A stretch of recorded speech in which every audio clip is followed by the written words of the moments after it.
Okay, Washington County Commissioners Court is now in session Tuesday, July 28th, 2026, 9 a.m. And Commissioner Bullock, would you do the honor, please? Good morning, welcome. Good morning. This morning to lead us in the invocation, we have Pastor Sheldon from Brenham First Brenham, sorry. That's all right. That's all right. Good.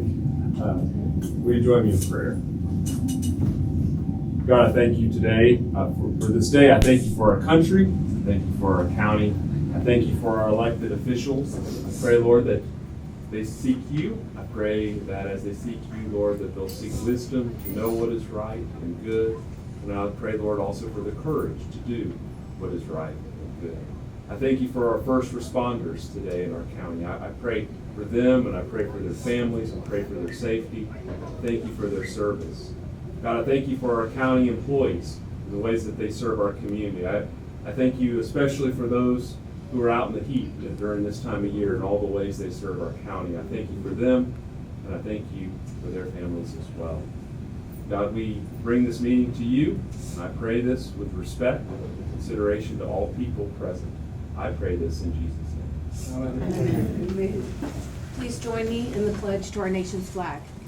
I Pledge allegiance to the flag of the United States of America and to the republic for which it stands, one nation under God, indivisible, with liberty and justice for all. The Texas flag. Honor the Texas flag. I pledge allegiance to thee, Texas, one state under God, one and indivisible.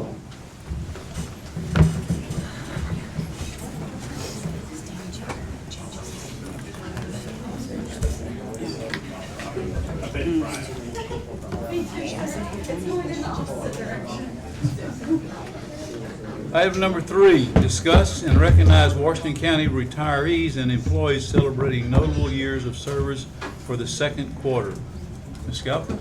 Good morning, Judge and Commissioners. I just wanted to thank y'all for allowing me to table this from last week's chaos. But up here in our second quarter, we did have one retiree. In this quarter, it was Mr. Tomas Wiedmeyer.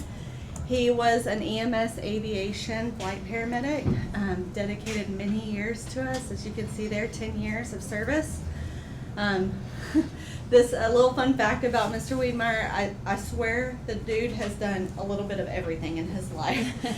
So he's moving on. He is actually going to be a, oh gosh, Taylor, what is it? He's like some type of professor that he's going to continue doing. So they have some family life changes, and he's taken their retirement from us. So just want to congratulate him for 10 years of service. All right, next up. All right, for this one, on behalf of Washington County and Human Resources, I just want to thank every single employee for the work that you do and the challenges that you've overcome here at the county. Your continued dedication to serving this county is remarkable. We truly appreciate the service that you give to our community. First, I have a remarkable amount of years of service is Miss Beth Ann Schramm of 30 years. Yay! Come on, Beth. Sorry. In the corner, I didn't see her. Judge, I have them right there in order. They're going to snap some pictures. I'm sorry. Congratulations. Thank you. Always love your smile. Thank you so much. Yes, ma'am. Right here. Where are y'all standing I felt kind of lonely up there. All Thank right. you, Beth Ann. Thank you, Beth Ann. All right, up next we have Mr. John Howard from EDS for 15 years.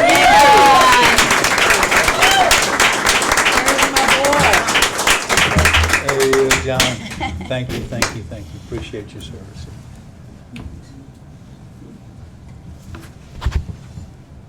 There's that smile. Yeah. Thank you, sir. Thank you, John. All right, we have for 5 years Mr. Travis Bader. He's not going to be joining us today. We're going to skip on Mr. David Jones. He said he's going to, no, okay. We don't have him. He said he's going to try. He's not here. And then up next, I have Mrs. Tammy Rosenwald.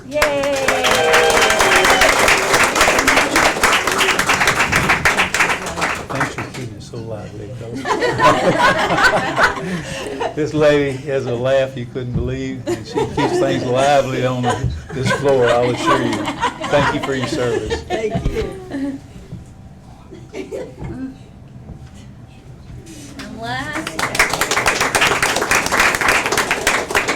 And last but certainly not least is Miss Yasmin Yusuf, and I don't believe she's with us today either. So. But thank you very, very much to all of the employees and your dedication.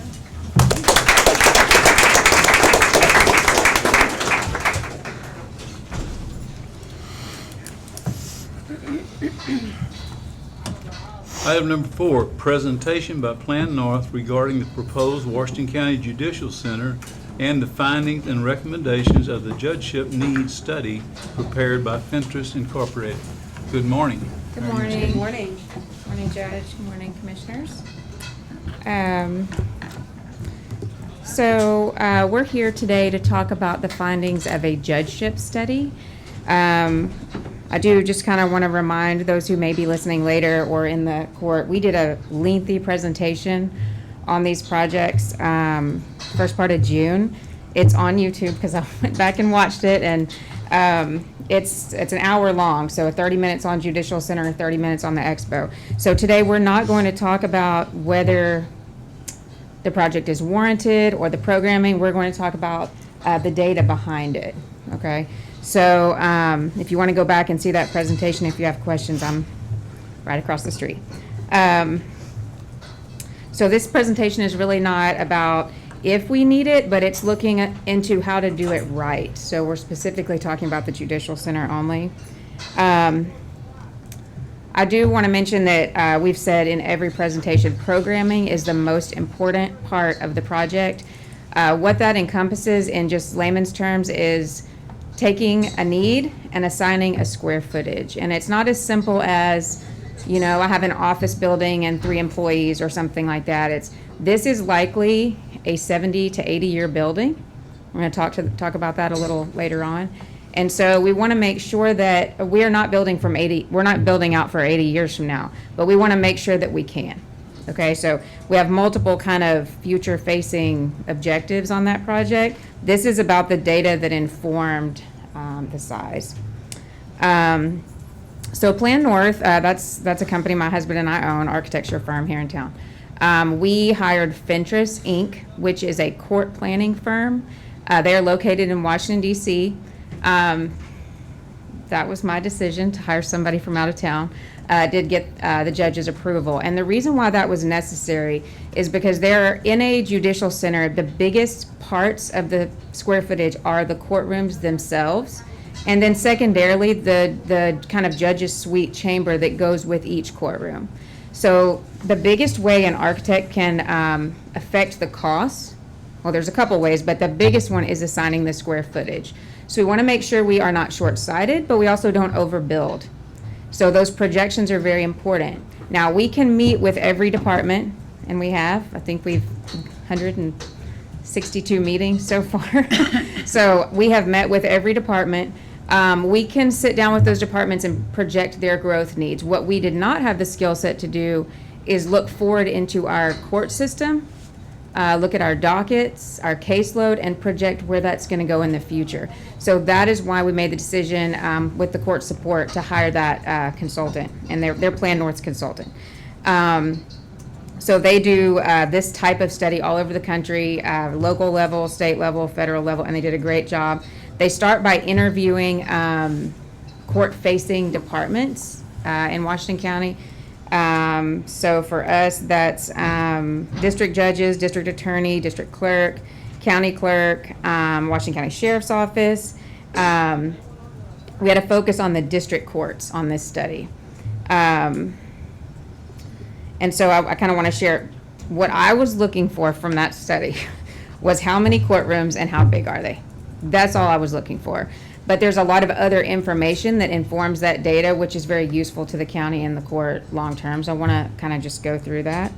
What they discovered was a recommendation for 2 district courtrooms and chambers, 1 county court at law courtroom, and then 1 flex courtroom, which is really what we're calling a community room. It can be used for various gatherings, but also jury selection. They looked at trends on kind of how to be more efficient. One of the things that larger counties are doing is they're doing, I hope I say this right, jury selection for multiple courts or multiple hearings on one day. And so they'll call a big pool in and they'll deal with that on one day, which saves time later on. So that space, that community room is a place where we could do something like that. It's a little less impact on the public to just have that one day. Can fit more people in the room. So essentially 4 courtrooms, 1 county court at law, 1 flex courtroom, community room, and 2 district courtrooms. So that was the recommendation.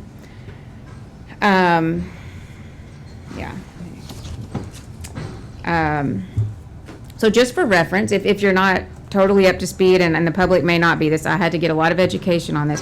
Washington County is part of a 4-county circuit, which includes Bastrop, Burleson County, and Lee County. So basically what that means is we share some judicial bench time with those other counties. And so this study looked at the projections for all of those counties. It looked at population, it looked at crime in relation to population, types of crime, because types of crime means number of arrests, which means going to the jail, which means entering into that system. Basically, the system being the judicial process. And I have this overwhelming urge that if anyone knows any of our local officials need to correct, just raise your hand. It took everybody to go through this process with this firm to kind of make sure they understood on the local level exactly how this worked for us.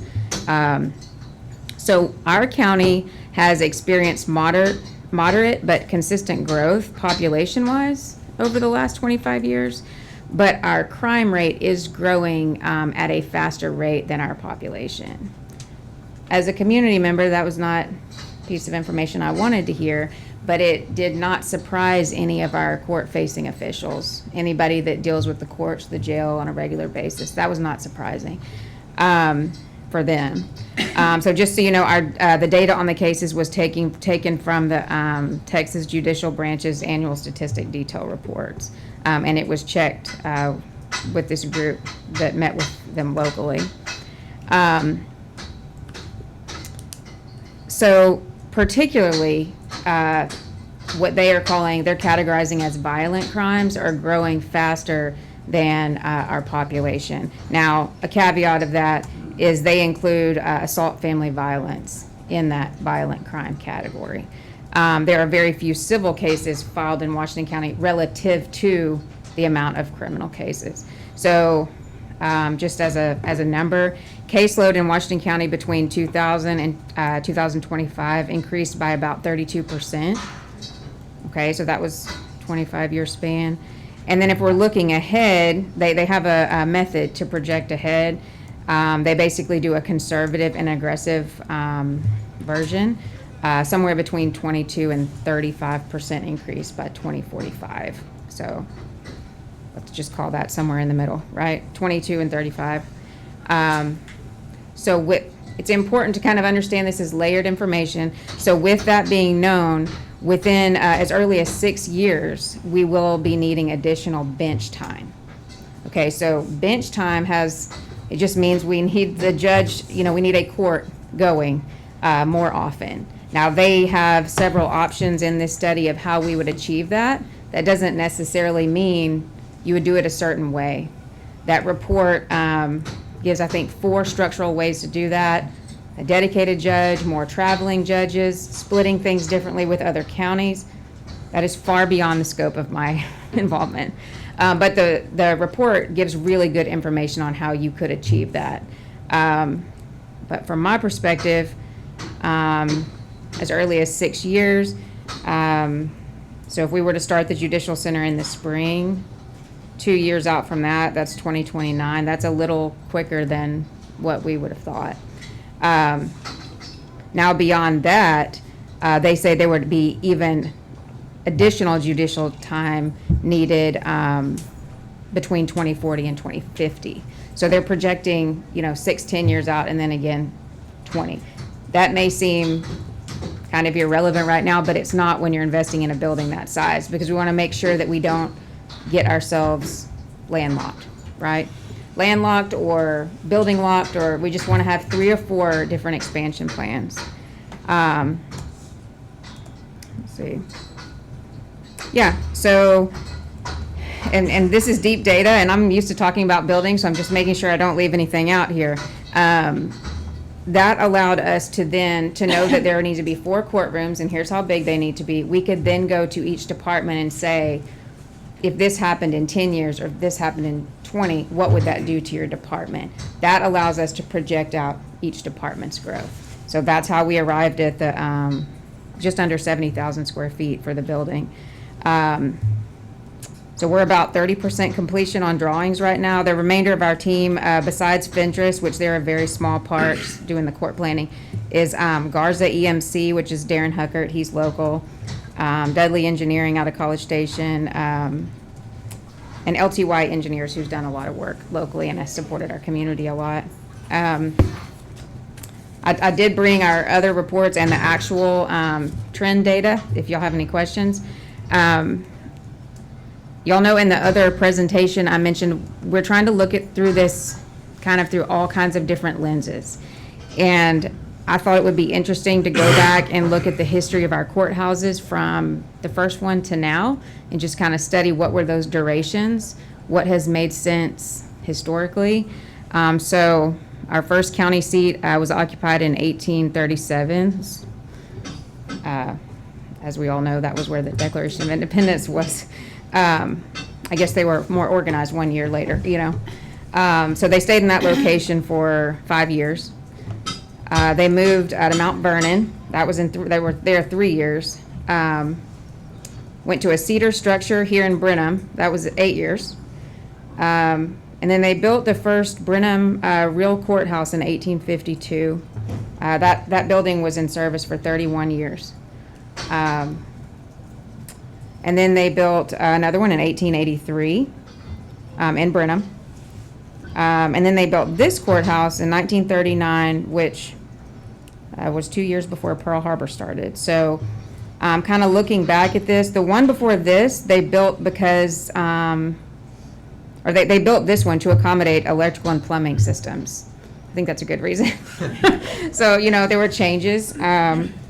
And I look back, and this building has been in service for 87 years. At the time of Pearl Harbor, the things that we need today for the Judicial Center are unimaginable at that time. Accessibility, security, crime is dealt with very differently in the judicial system in general. So 87 years in service. And this new building, we call it a 70 to 80 year building design.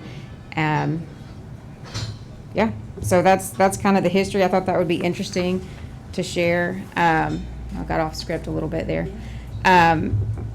If you guys are open to it, I would love to come back and kind of talk about some of the logic and the decisions on the design of the expo and the Judicial Center. We've had a little bit of community feedback as why does it look like that? We've only seen one view. We could come in here and show different views and explain why those decisions were made, and open it up for feedback if that's something y'all are open to. So. I would definitely like that. Okay. Y'all have any questions on the data? Well, no, other than, can you just, from a high level, speak towards some of the other safety issues that came up during your planning process that you knew we needed to be able to address? Yeah, That's so. a new facility that we can't do here. Correct. So the life safety needs in this building are layered. I will go through those if you want me to, and I will not break out scenarios that could happen. I don't think that's smart. No. But what I will tell you is the biggest life safety issue in terms of severity is fire egress and the potential for a fire. basically. The amount of people that are on the third floor with one exit and the size of the exit, and then knowing the occupancy are two groups that are supposed to be separated, it's layered. But the egress is the number one issue. It is extremely unsafe. The security is a second.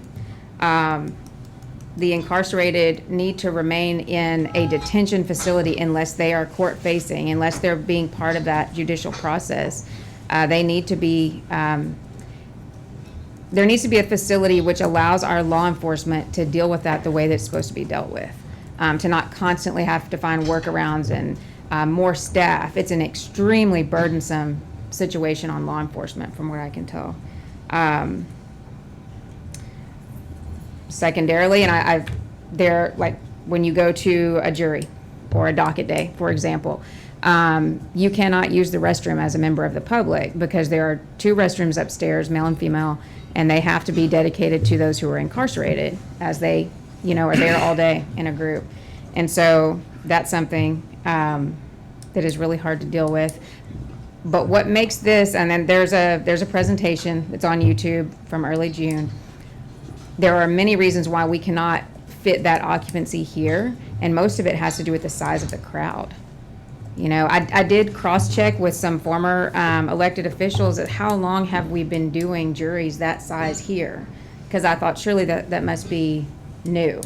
It's not. I mean, we've been bringing well over 100 people on the third floor at least since the early 90s. So it's been a long time coming. But the life safety needs are a big one. Fire is the biggest one, for sure. Katie, do you know how many jury trials we have in a year? Was that ever, Derek, do you know? Well, I saw Mr. Eastep in here. Yeah. We're allotted roughly 10 because we have 4 district judges, or 2 district judges that run a 4-county circuit. What that means is Washington County gets the, I'll say, attention of half a district judge. So we are allotted 10-ish, sometimes 11, depending on schedule. That's split between criminal and civil, which means we've had about maybe a dozen civil jury trials since I've been here. Since I've moved here, less than 1 year of it, which is hard on the civil bar. For us, we don't use every one we get for any number of reasons that's probably not germane to this conversation, but I'll be happy to talk about it given some of the recent publicity. But we are given about 10 jury trials a year. We file between probably around 300 cases on average. If I can dispose of 10 cases by jury trial, that means there's 290 left getting disposed of another way. And sorry I came in a little late, but I'll be happy to provide any context that the court would like to hear from some of the people. So those other 200 cases, what happens? They plead out. Some go to a bench trial or some other adversarial hearing, but by and large, they have to be pled. And what happens to the ones who come to court but have a continuance? How long can a continuance last? How many times? It depends. Last Thursday, we were giving out trial dates for March of 27, maybe April. And is the primary reason because we don't have the facilities, or is it that we don't have access to a judge or a jury or? That is a very layered question according to the Fintra study. Yes. Yeah. I won't speak for the judges. I'm not in their dockets in Burleson, Lee, or Bastrop Rock counties. I know they're busy.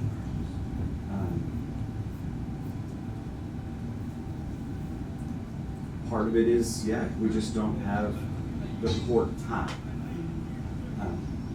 If you go upstairs right now, the district court's probably empty. We have docket one day a week.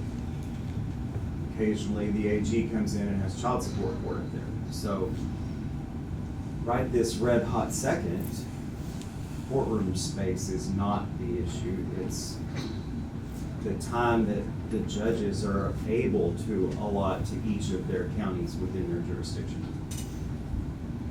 And for years, our office had 2 counties, just us in Burleson County. And it's a nightmare having to deal with 2 different offices, with 2 different staffs, with 2 different softwares, with 2 different constituencies. It's more than just, oh, hey, I gotta run up and handle a case in a different county. So the judges have to deal with whole separate staffs in 4 different places, and each one of their counties operates on a wholly different system. So it's worse than constantly switching between tabs on your internet link. So they are hamstrung in terms of bandwidth and actual time. One of the things I had to learn, and I learned it through the Fincher study and participating in these interviews, is that just because there is not a trial going on, there's something going on. There's a docket day, there's hearings. It's used, those spaces are used for a lot of things that support that one thing that the public sees, which is a jury selection day or a trial. That's really all we're privy to and kind of all we're supposed to be privy to. There's a lot of work behind the scenes, and there's very distinct points of view by the departments that head up each of those entities. And that's the way the judicial system is supposed to work from what I've learned. To get back to your question about life safety, the safety and security of our court-facing officials is a major issue. They don't need to be in contact with inmates or those who are incarcerated. They don't need to be seen getting out of their car by the family of someone who is family of a victim. They don't. That's something we got to work on, and it's informed the design such that we have these security rings where the public is kind of in one area, and then behind a metal detector at the entry is another. Our district courtrooms are on the 2nd floor. Those who are incarcerated stay in a facility that is tied into the judicial center, but it is constructed as a jail. The only time they're out of jail is when they're in that courtroom with the bailiff. So that's really important. Yeah, I just kind of, Mr. Eastup is one of those people. The judges are as well, the clerks, everybody who works here. So. All right, any further questions or comments? Yeah. Well, thank you so much. We Yep. appreciate your presentation. Thank you. And we would like to come back on a semi-regular basis and talk about some of those design decisions on both projects if y'all are open to that.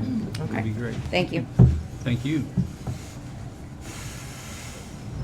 Item number 5, discussion and possible action on the approval of pending Washington County Expo rental regulations contracts. This morning, we have 3 of those. There's a quinceanera, Taco Fest, that'd be interesting, and a BBU cattle sale. Notice, I want to point these things out. The quinceanera is booked for June of 27. Taco Fest is August 26th. But the cattle sale is April of 27. So people are booking early because they have to do it to be able to have access to these facilities. If not, we won't get them. All right. Taco Fest was a huge success last year, correct? I'm going this year. Yeah. It is one heck of a fiesta. I Yeah. cannot wait. They do a lot. It's worth checking out. When in August? Let me go back and look at the calendar and I'll follow up with you. It's held want a at calendar in in the entertainment area, right? The entertainment It is, plaza. they take over the entertainment area and then kind of up to the beer barn and then drift into the food court as well. Mhm. Okay. I make a motion to approve the Washington County Expo rental regulation contracts and give the judge permission to sign. Second. Motion been made and seconded. Any further discussion? All in favor signify by saying aye. Aye. All opposed, motion carries. Item number 6, discuss formal notice from Parity Group for for a new fiber installation in the county right-of-way of Old Independence Road and Hoffman Road, Precinct 3. Mr. Stokes. Good morning, Judge. Good morning, Commissioners. Yes, this is a public notice for a fiber installation on Hotman and Old Independence. We're looking at approximately 3/4 of a mile for each one of these. This will be spanning from 50 over to the airport. So what this is going to be primarily focusing on is aerial radar improvements at the airport. I'm sure everyone's kind of seen the, yeah. So that's actually going to be the tie point. They do have their tech stop permits for the work that's going to be done on 50. There is not going to be any county roads that will be bored under. This will be on the south side of Hotman, and this will be on the east side of Old Independence. We have approximately 10 to 15 foot on Hotman and 13 to 17 foot on Old Independence, which is more than we have in a lot of other areas, so we're not too worried about that. Along with it, their primary use at this point is going to be for the service of the airport, so they're not actually going to be installing as frequent handholds. There'll be 3 proposed on Old Independence and 1 at the intersection for the Hotman.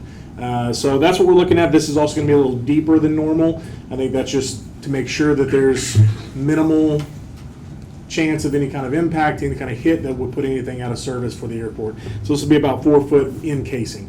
So that's what we're looking at. They do have their tech stop permit, so this is going to be moving forward pretty soon.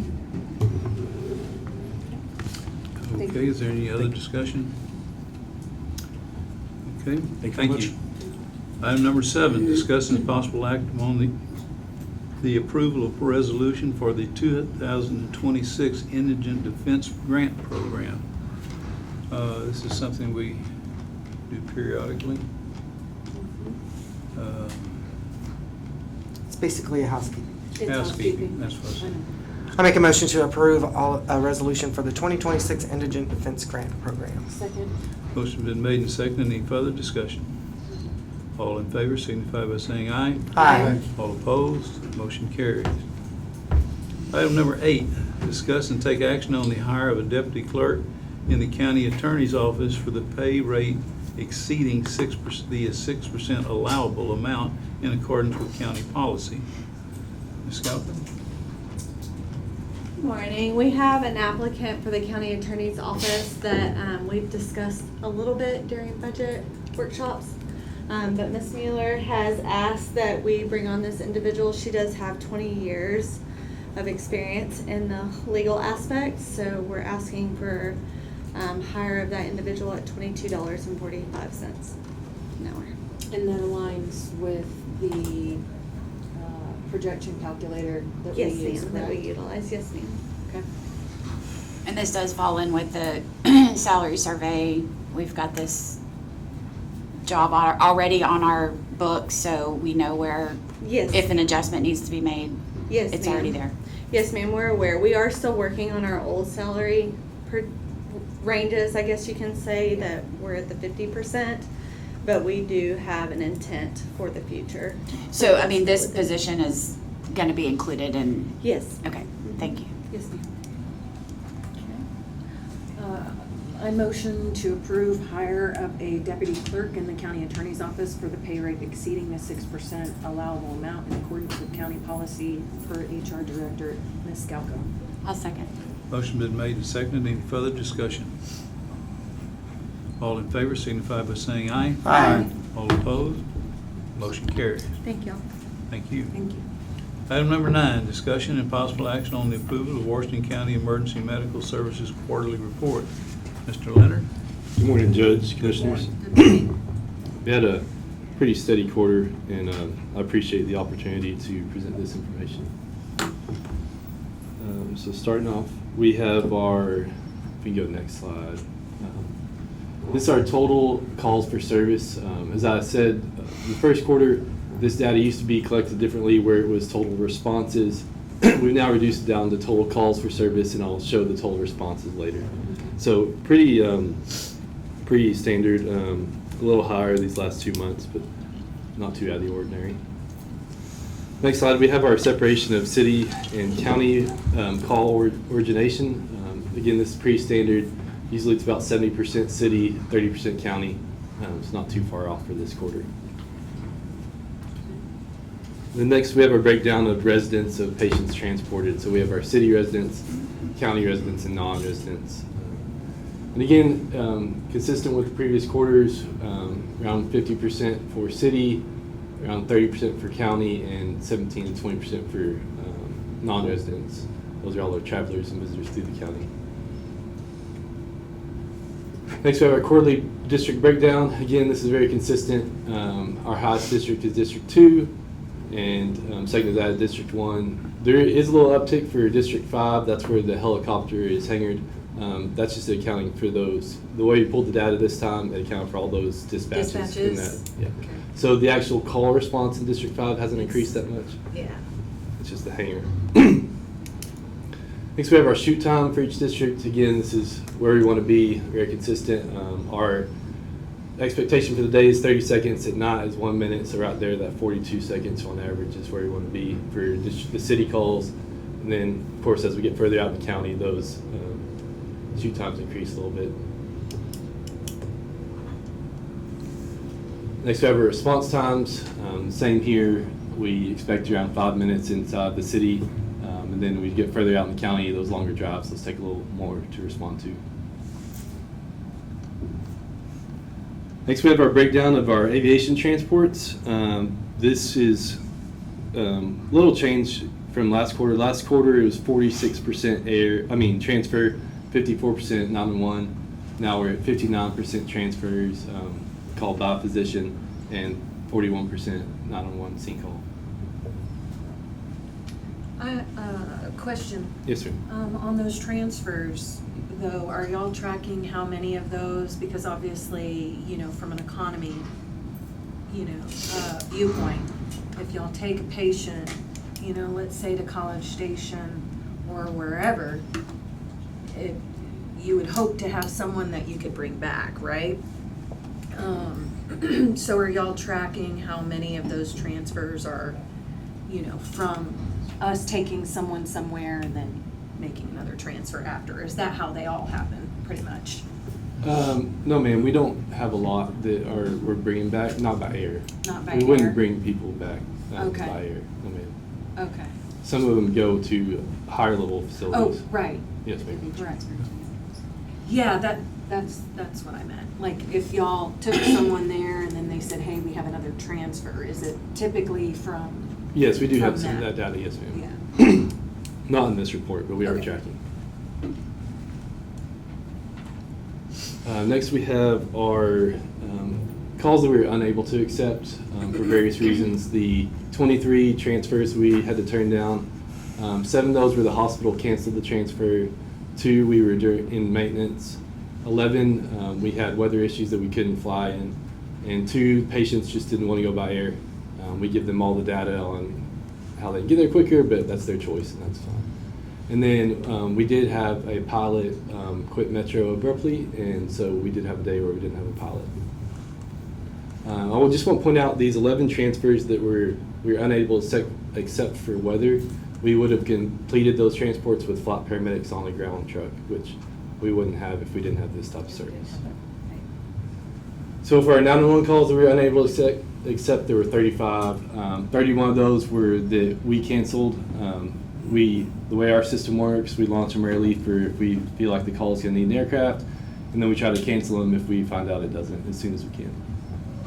And then 4 we missed for weather. Again, those 4 for weather, we would continue by ground with the flight paramedic on board. Here's our in-service and out-service time.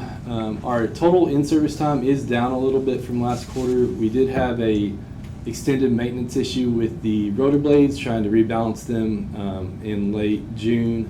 And actually had to send the blades back to Shreveport to get them rebalanced. This is one of the few times we didn't have a dedicated backup aircraft. Normally they send a backup over, they just didn't have it at this time. So little extended out-service time for that.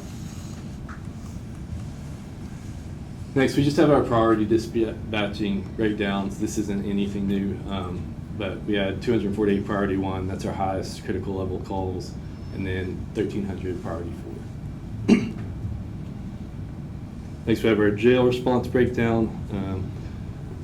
Not a lot of changes here. The responses for medical calls has reduced, and you do see a peak in the blood draws for the summer.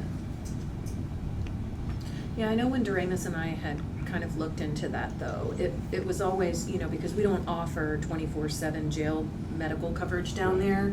So I know the last time Doremus and I kind of dug down to kind of see why and when, they were all happening between that time period in the middle of the night. Right. So I'd like to follow up with you just to make sure that's still the case. Absolutely, yes, sir. Excuse me, I'd like to be part of that conversation. Oh. Because most of the blood draws are for DWI cases, and that's when you're gonna find those drunks on the road, is between that time frame. Oh. So, yeah. Well, I think Okay, she's well, referring no. to the medical calls. Oh, the medical, okay. Yeah, I was just asking her to confirm that these times that they were called Okay. were during the time that we don't have that coverage on the floor in the jail. Yeah, we do the blood That's- draws no matter when they're called. What? That's all we do the Yeah. blood draws no matter when. Yeah, I just wanted to see, because that was something that I know that we had talked about back then. We now have the nurses that can do that during the day, but just not at night, so. Next, we have our tactical paramedic responses. These are the paramedics that respond with the various SWAT teams. Pretty consistent. Austin County Regional Team is who we respond with the most. And then there has been a pickup with the Sheriff's Office in Brenham PD the last few years. Next, we have our fleet efficiency. This is consistent as I presented last quarter. Our hybrid ambulances are obviously working much more efficiently than the non-hybrid ambulances.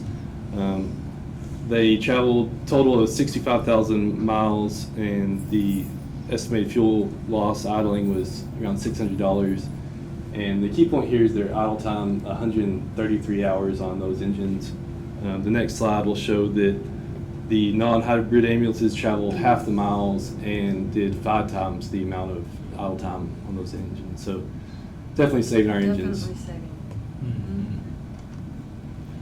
Next, we have our total fleet fuel efficiency. Again, those hybrids, 301, 306, 307, 308, and 309, they all have those higher miles per gallon. Next, our squads. Obviously, our full electric vehicle uses no fuel. Our hybrid Explorers next, which is what we try to keep for those district squads. And then lastly, our non-hybrid vehicles. That's our F-350 Special Operations Vehicle and our older gasoline F-150. I think one more down.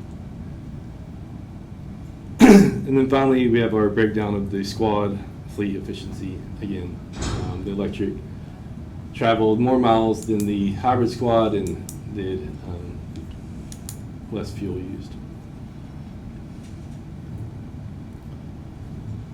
And the last of our fleet data, the total breakdown of miles for this last 6 months.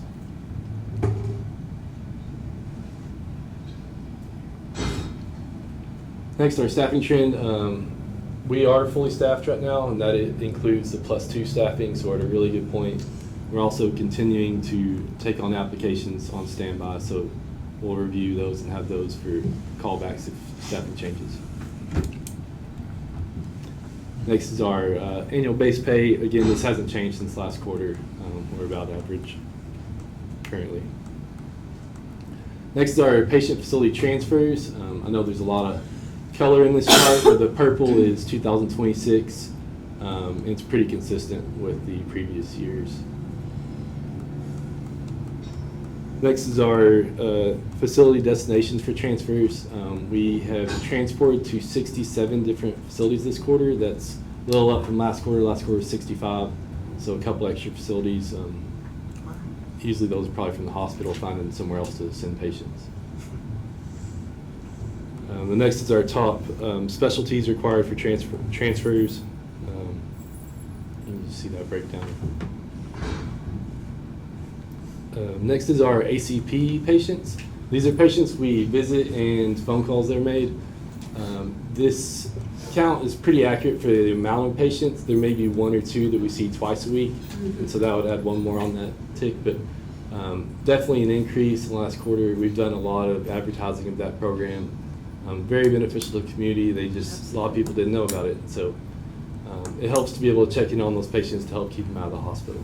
Right, and Commissioner Hanneth, I know this, you were, here when all that started. My understanding is that y'all started that because we had a lot of what you would call high flyers Yes, ma'am. that didn't necessarily, if they just had someone to help check in on them, to help, whatever their situation is, keep them stabilized, it allows the Less hospital ambulance visits, yes, ma'am. availability for those that, are in need of acute care. Absolutely. Next, our system status analysis. Not a lot there. We haven't had to use level 1s or level 2s much. That's where we have all apparatus on calls, and now nobody gets ones. Next, we have our total breakdown of our call information. There's a lot to get into here. That top blue line, we have the total CAD calls by how we used to track them, which was all responses. The next white line is the actual number of calls created. So you'll see there's quite a bit more responses than actual calls created. Next, we have our aviation calls. Again, we're at 199 for the 6 months, which is the highest we've been. So a lot of air calls. Total patients handled. Again, you'll see it's about 4,400. So on track to be higher than previous years. Next line is a new line we've added, the stacked calls. These are calls that we're dispatched to and unable to get to at this time. And I want to make it clear that those are not 911 calls. There's none of those calls that are waiting. These are when the hospital sends out 4 or 5 transfers at once. Obviously, we're not going to send all of our trucks out of county. So we talk to the hospital, say, here's what we've got right now. Here's the time frame on getting a truck there to take this transfer out. And we help triage that with the hospital to make sure we get the right ones out the quickest. So this isn't anything that we're falling behind on or anything. We just want to track the data of those transfers coming out and how many are waiting. Right. A couple other key points in here. You can see our total interfacility transfers out of county at 1,148. So about 20% of our call volume is transfers going out of county. Another line we added here is our ACP calls down there towards the bottom. We added a line for our amount of CPR classes we put on. And we also added a line for hours spent at special events. So those are various things like the concerts downtown, fair activities, private events that we send trucks to that they're paid standbys. So just a little more data we're collecting there. Another line I like to point out is that squad response line, kind of near the bottom middle, around 300 per month. So we do have that asset to go help on these calls that are high acuity calls. Next, we have our breakdown of revenue for each month. So for April, our ground revenue is $413,000. Our air revenue is $268,000. For a combined of $682,000. Then after our billing fees, the net is $611,000. We also have $7,655 in donations and CPR class funds. For May, our ground revenue is $350,000, air revenue is $202,000 for a total of $552,000 before EMC fees, our billing fees. After those fees, $480,000. And then for our donations, total $4,930.14. Taylor, I ask this every time, and I'm sorry. These numbers on here, is this actual money that has been deposited in our bank, or is this an estimate of what we're waiting to get? This is actual collected. Okay. Yes, ma'am. Next we have June. Ground revenue is $393,000. Air revenue is $340,000 for a total of $733,000. After the billing fees, $716,000. And we had $10,000 in donations and CPR class fees. This is just a breakdown of our revenue going back to 22. For 22 is $4,620,000. 23, $6,289,000. There you go on.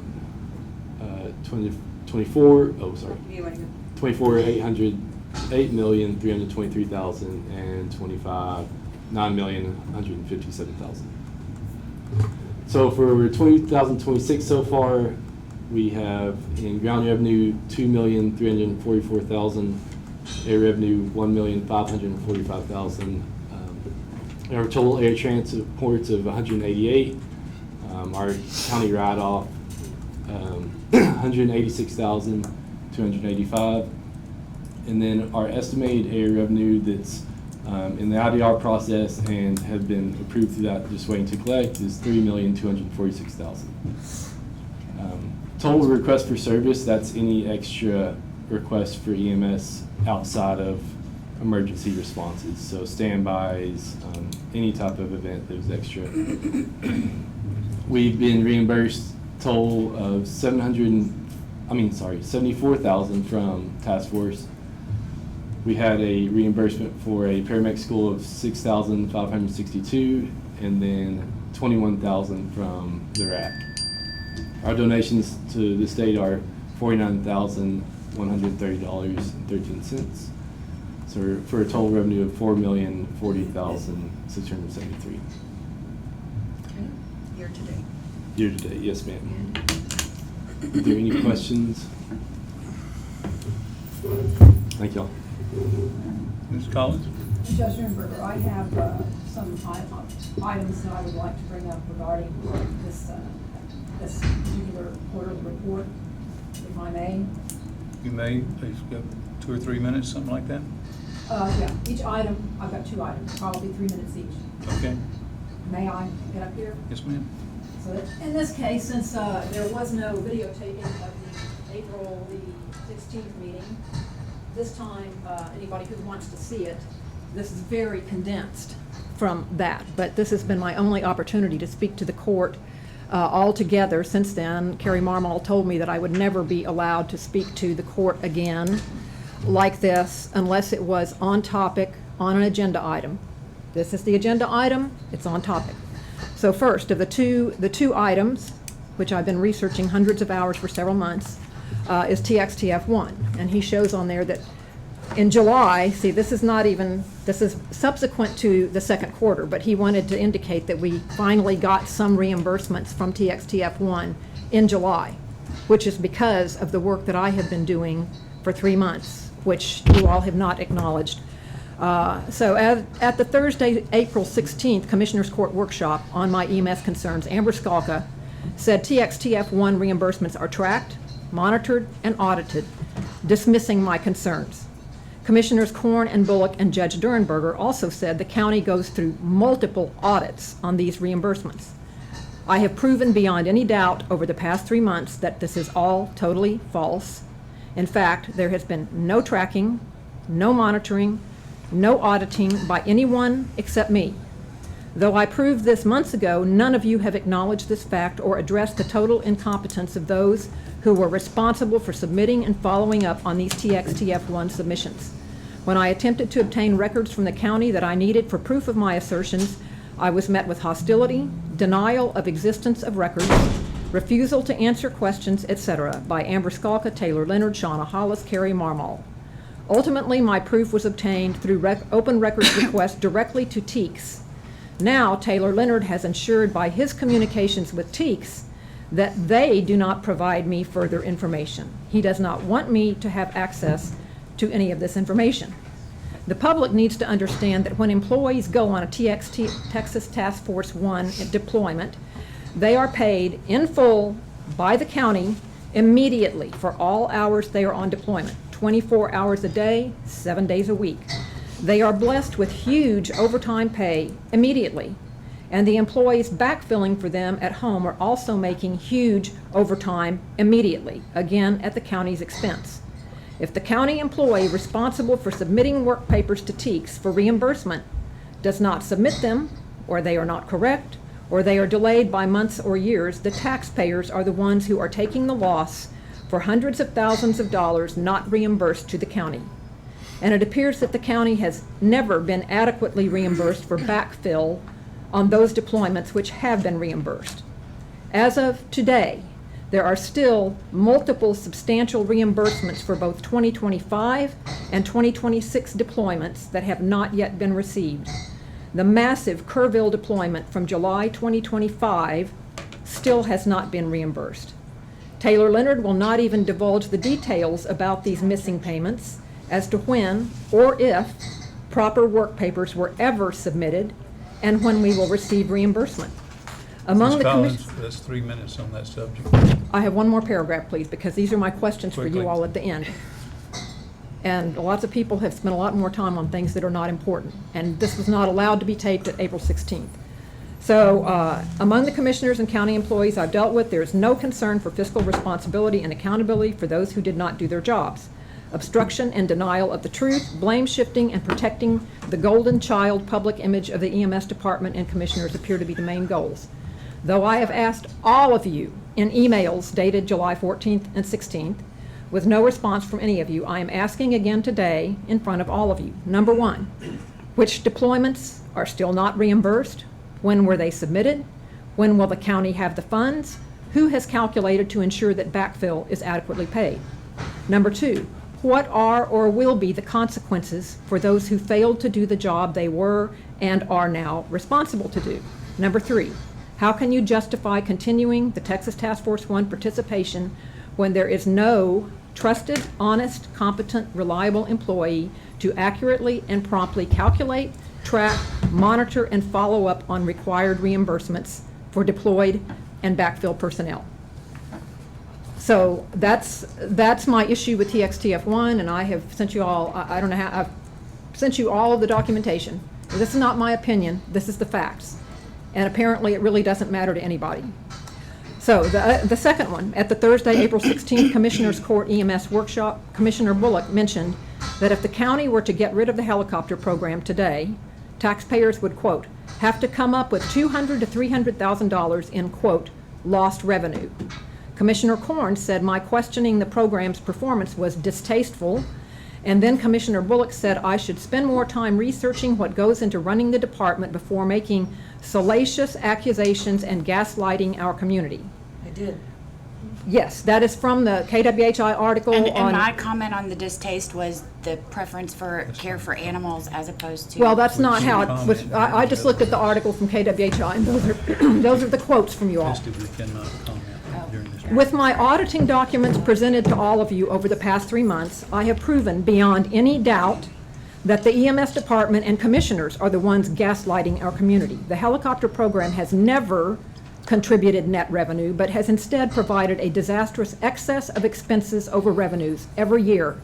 This excess of expenses is increasing each year, with an excess of over $700,000 of expenses over revenues for the first 6 months of 2026, which Taylor Leonard conveniently does not mention in his quarterly report today. It is on track to lose $1.5 to $2 million this year. Kevin DeRamus and the commissioners put out false information to the public every year since the helicopter program's inception in 2022. They failed to disclose hundreds of thousands of dollars of helicopter costs, as these costs were easily buried and hidden in accounts for EMS ground expenses. Per Shauna Hollis, county auditor, there was never an intention of deliberately tracking the true costs of this program. Of course not, because Ms. DeRamus... Collins, I'm sorry, but your time is up.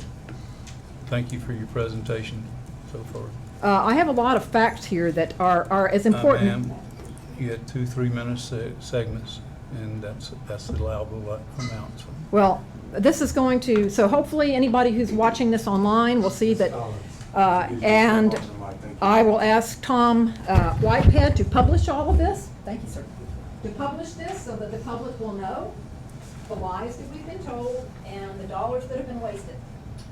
Because that should be the prime concern of our commissioners, is to do the best thing for Washington County taxpayers. Thank you very much.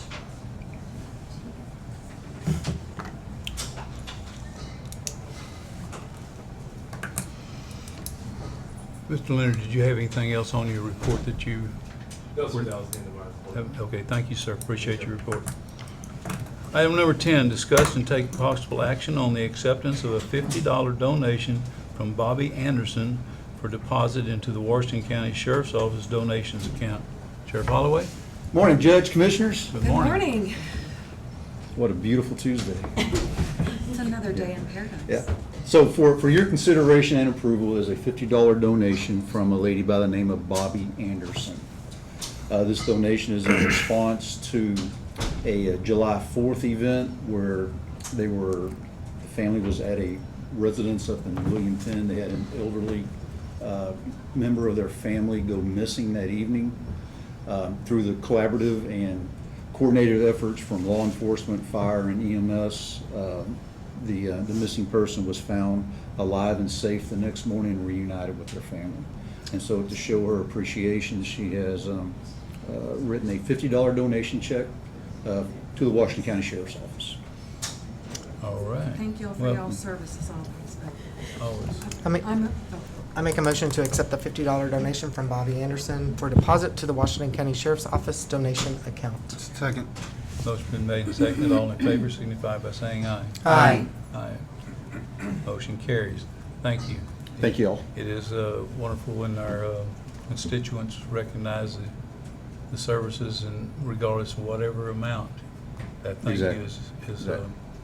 And I should note that Miss Anderson is not they own, well, the family owns property here, but they live in another town. well, it's well regarded. Yes. Thank you.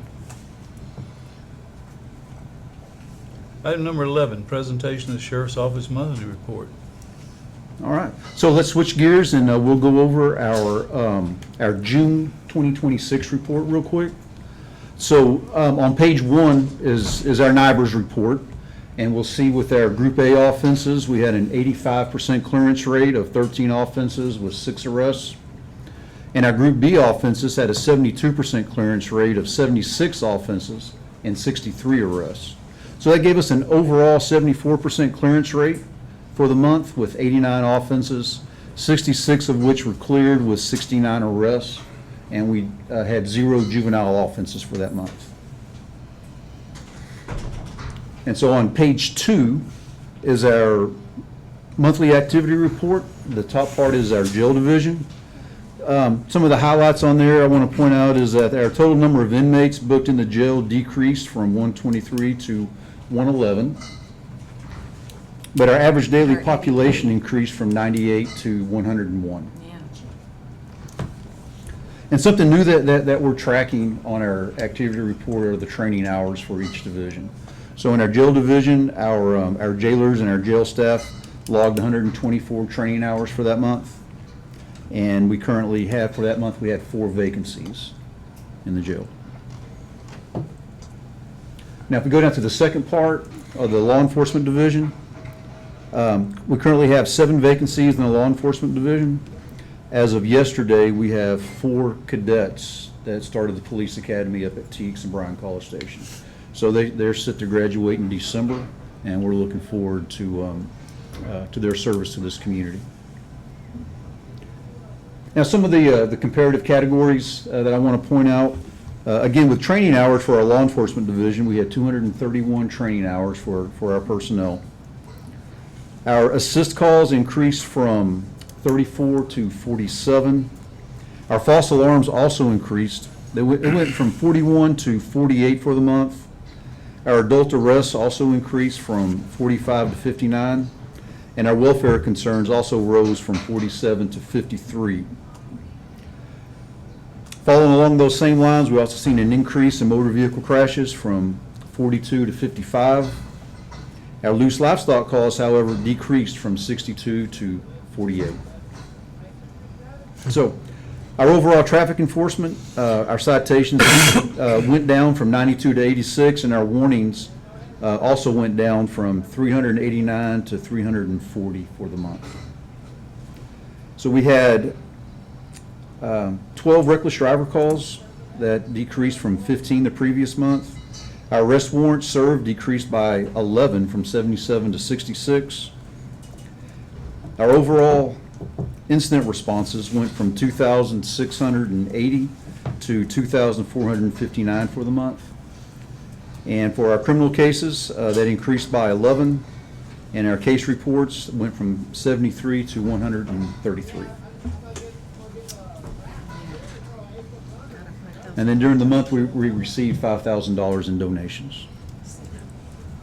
So on page 3 is our monthly activity report for the city of Burton. Overall activity stayed about the same at 91 responses compared to 95 the previous month. Makes up about 3.70% of our total calls. And those are our close patrols, traffic enforcement, officer initiated activity there. And then page 4 is our crimes, our property crime, I'm sorry, page 4 is our crimes graph. So what we see here is our Group B offenses came in at 76, which was 44 more than the previous month, and that makes that the highest of the year.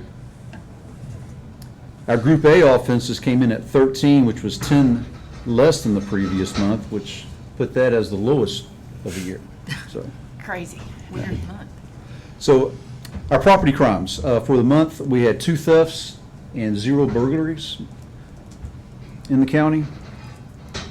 And on page 6 is our traffic enforcement graph. And what we see here is we had 55 crashes during the month of June, also the highest of the year.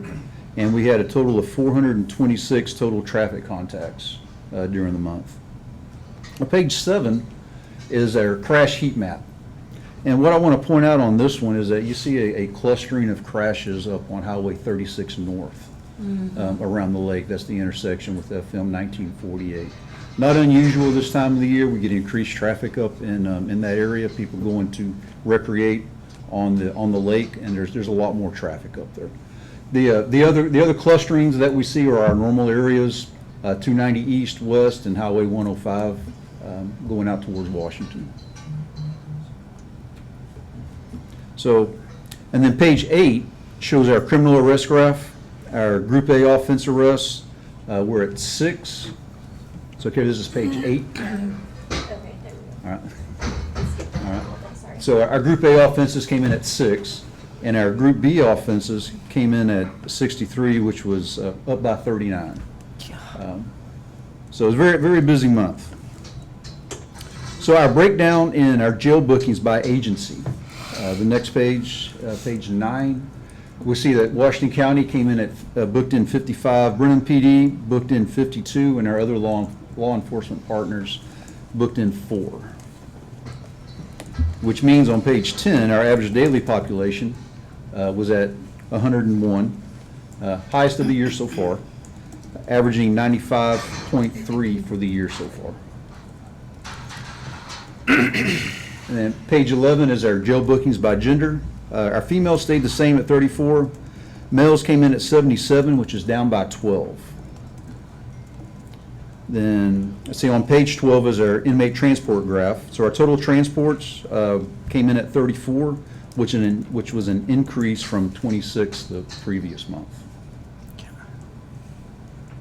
Page 13, our City of Burton graph. You see we had 91 responses to the City of Burton, and that is, so far this year, the lowest month.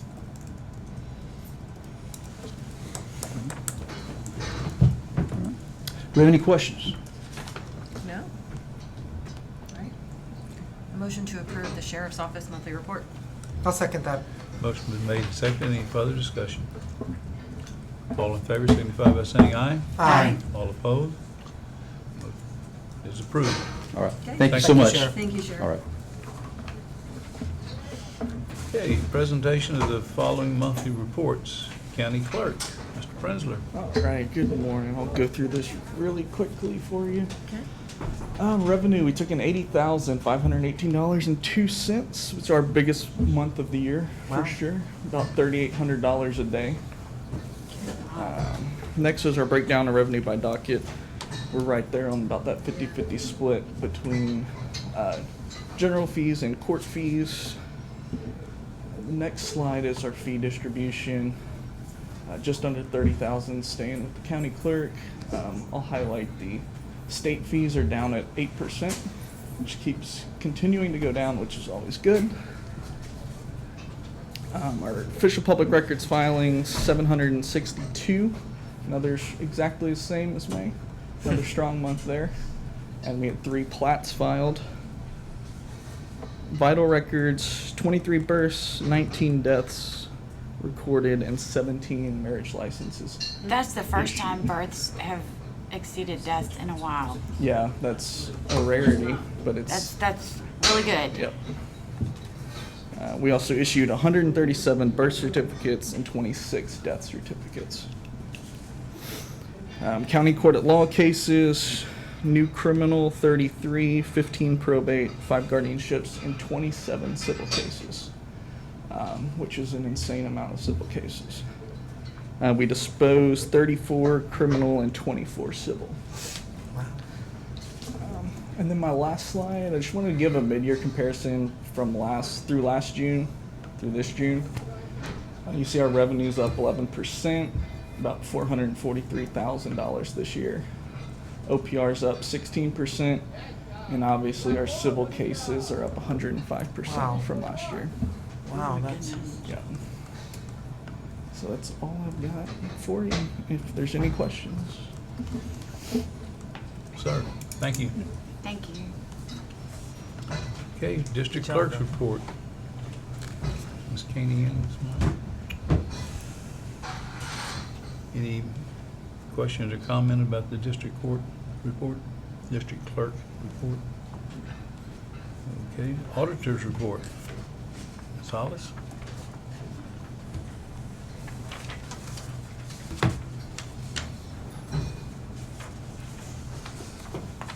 Good morning, Judge and Commissioners. Good morning. This month would represent, or June would represent 6 months into the year, so remaining to collect or spend would be 50%. The general fund is at 54% remaining to collect. We collect most of that in the fall with tax money. EDS, 57% as well, and that is the same as the tax money collected at the end of the year. Expenses, the general fund's at 45% and EDS is at 56%. The sales tax for June was about $20,000 less than last year at $414,684. We've collected 56% of the budgeted amount to collect. I do also want to share that the county received a AA rating with the S&P Global for, that is very, very good. That's excellent. They use our financials and that helps us get a lower rate when we go out for loans, Right. bonds, whatever it may be. So, good job to the court for that. I think good Takes job all of to the us. auditor It as takes a well. team. Takes all of That's us. right. Takes the team, right. Good to know that you're actually really auditing these things. So, thank you. Thank you, Shauna. Okay. Justice of the Peace report. Well played. Well played. Any questions or comments about the Justice of the Peace report? Okay, we'll move to tax assessor collector, Ms. Gaskamp. I don't think she's able to get around for this, poor lady. Okay, any questions about that report? Okay, treasurer's report, Ms. Kramer.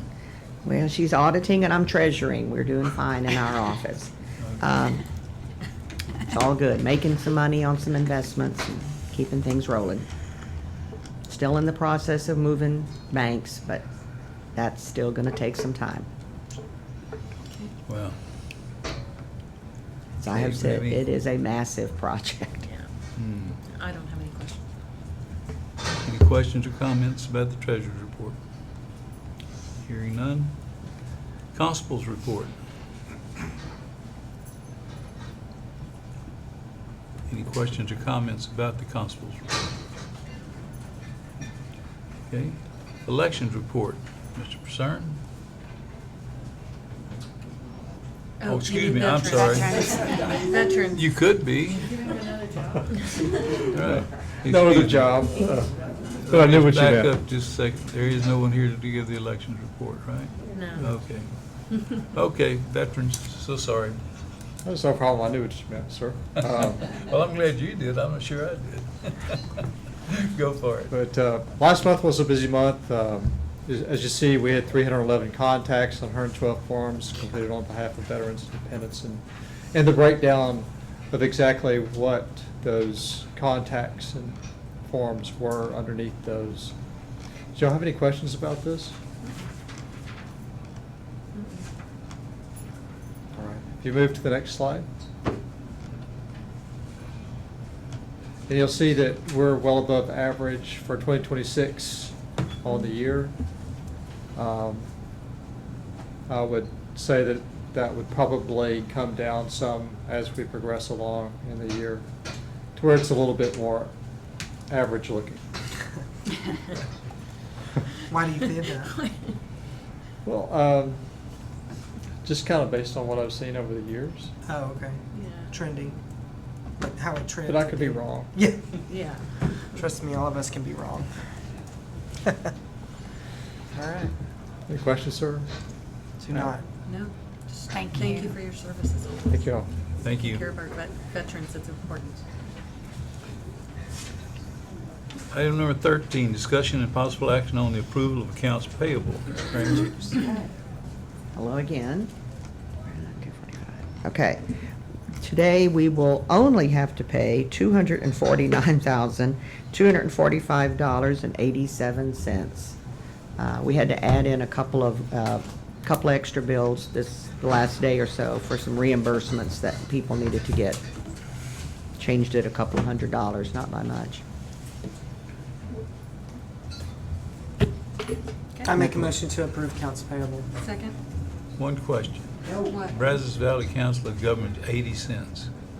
I just don't know. That would- Sir, they sent a statement saying in 2021 we short paid them 80 cents. They spent more money on. You could send them a stamp and 3 cents. Anyway, that just looks so strange. Did you already pay that? Yeah, we paid that. It's on It's here. paid, don't No. it? How did you pay? Did you send them a check? For 80 cents? Oh, my The gosh. AP Sorry, there was a little, information setup is in progress. It's, we meet again August the 10th to get that going. Yay. We're mapping right now. and We're then finally getting so into the maybe modern more age. 80% paper checks. Good. Perfect. okay, we have a motion. Thank you. All in favor signify by saying aye. Aye. All opposed, motion carried. Item number 14. Motion to adjourn. Second. Motion been made and seconded. All in favor signify by saying aye. Aye. We are adjourned. Sorry. Send us a bill for no, 80.